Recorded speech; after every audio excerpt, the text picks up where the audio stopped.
1947, I was accepted as a student to do radiography at the Royal Victoria Infirmary, where I walked through the oak-panelled doors with my shiny shoes and half a crown in my pocket. Until then, I had never walked through the doors of any hospital. It was not a free service till the 5th of July 1948. As I look upon the NHS today, I want to be sympathetic and fair. There's been terrific growth in the ability to treat conditions that we couldn't treat previously. There have been new innovations, new drugs. The costs have really increased massively, and therefore I understand the difficulties. Better to give than to receive. That's a reasonable motto, I think. It's a feature of my life, really. A patient comes to me for treatment. I never refused any patient at all. I never said, I won't provide dentures, I won't do extractions, I won't do crowns, because not all items of service are economic to do. In actual fact, whatever anybody needed clinically, I provided, and I was quite proud about that, actually.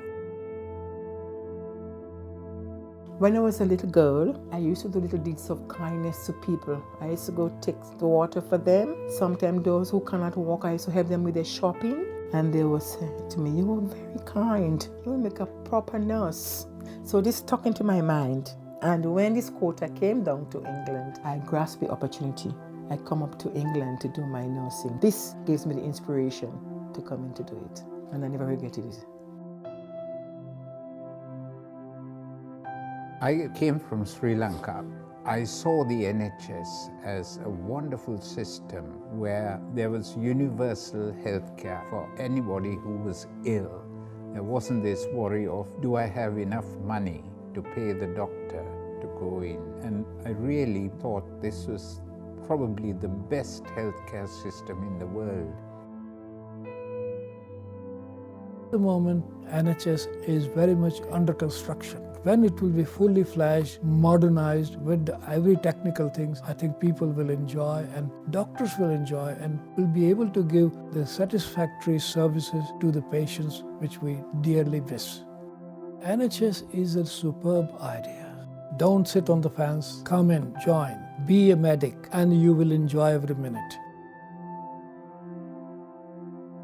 I still think that NHS is one of the world's best healthcare providers. I think the whole concept of free at the point of delivery is wonderful. I recognise there are variances according to where you live, but I still think that we deliver a fantastic healthcare service in a very challenging environment. I wouldn't want to have healthcare anywhere else in any other part of the world at all. If I was ill, I'd want to come straight back to England. I decided to go into the ambulance service because I wanted to work in healthcare, and I kind of liked the idea of nursing, but the ambulance service appealed more because you get out and about. Most rewarding part of my job is helping people. A lot of old people, they fall, they need some help, and there's no one thing. I just like to go out and meet new people and help them.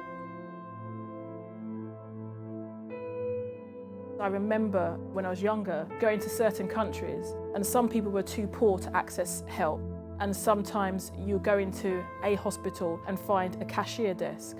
One of the things that made me value even more the NHS was that regardless of your financial status, you are able to access health unequivocally, and I think that's important. You see everyone come in with broken bones and they're really sad and they're really upset and they have their surgery and then everything hurts and they don't want to do anything. And then you see them a couple of weeks later walking up and down the ward like, look at me go. The service works. At the moment it's under a lot of stress and a lot of pressure, but it does the job and it looks after people at the end of the day, and I think that's what people seem to forget.